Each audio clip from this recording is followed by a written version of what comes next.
and welcome to my GAMMANS YouTube channel.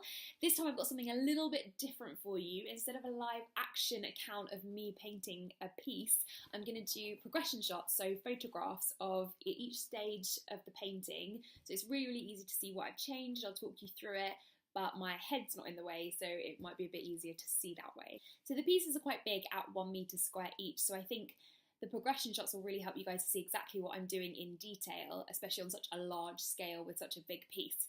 Anyway, as per usual, please do enjoy the video and thank you for watching. So I've started out with an outline of the setting of the River Thames, and I've just done this with a diluted version of the blue paint I'm using and just with a brush, just to really get a strong idea of what the painting's going to look like. Next stage is the sky, because that's almost like the backdrop to the rest of the setting, so it's really important to nail that down. And then I'm gradually just adding up the colours here. As you can see, I'm making sure that the light areas are light and the dark areas are dark, really building up those shading areas with the blue and green.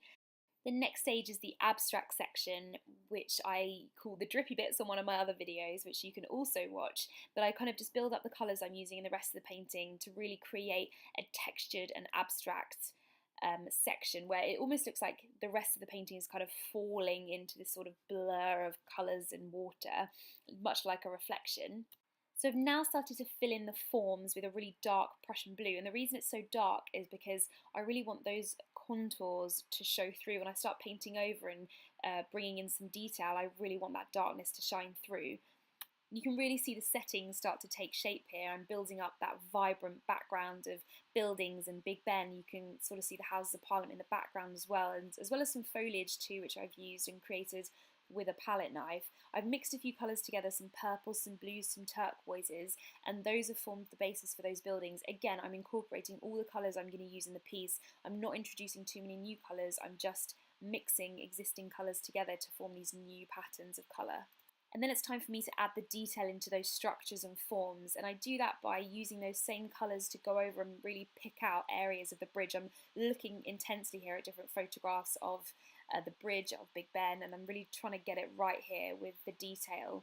And just make sure it's obvious what the building is, and as well as it's still looking abstract and painterly as well, which is really important. Now, to really give the piece a sense of buzz and a sense of life and light, I mix up a really light yellow and I flick those kind of colours around and also use them to reflect down as if they were the lights reflecting in the water, and that just helps it to really come alive. You can also see I've added the London Eye in the background too. That's often the last thing I do because I really need to place it in its setting, and normally it helps to do that after I've established the rest of the piece first, and that is the finished painting.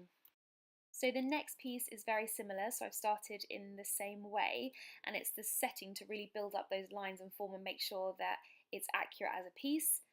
It's following the same lines where I'm starting off with the drippy bits, the abstract bit where I'm using all the colours that I intend to use for the rest of the piece. I'm doing those block forms in the bridge and, you know, creating a background colour that I'm going to base the rest of the piece on. And then filling in with the orange and the bright colours, so I'm sort of testing the water about what colours I'm going to use, and then slowly shading and building texture and building those forms up just with layers of different tones of the paint, and in a really similar way. And then I'm adding reflections as the last thing I often do, because they're going to be a lot more textured. And you also need to have a really strong sense of what the piece is going to look like before you start to mirror it downwards, like a reflection. You can also see where I have really played with extremes of light and dark here as well, because that's what's going to create the depth of the painting. So you can see that those really dark areas have used a really dark Prussian blue there, and I've just brought out those lighter areas with the flecks of white and really light yellow too. And you can see that I've really livened up the piece by adding the twinkly lights at the side of the embankment and also on the bridge to give the whole piece life.